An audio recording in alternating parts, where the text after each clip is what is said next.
the cricket last night, and I know you're like, what?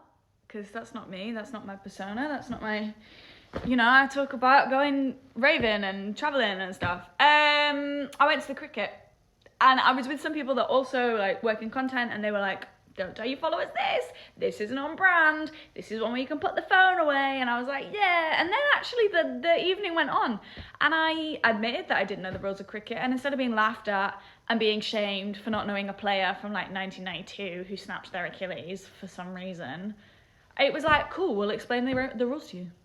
Cool, now you understand the rules and you can get into it, and you are, and that's great, and we love that. That was it.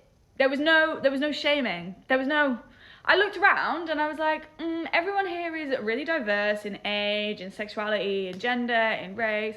Everyone here is really accepting. Everyone here is having a nice time. Some people got drunk, but no one was like shouting misogyny or racism. No one was fighting because they lost. And I was like, actually, I really like this.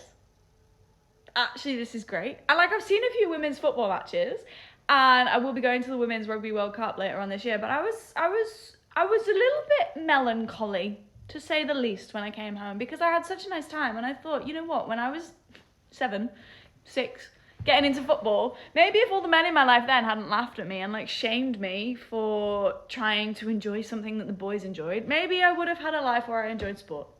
Do you know what I mean?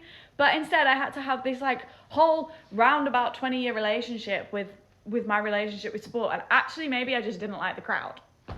And actually, maybe I really enjoy live sport. Maybe this is now a women's sport fan account. I don't know. But I had a great time, and I went to the cricket.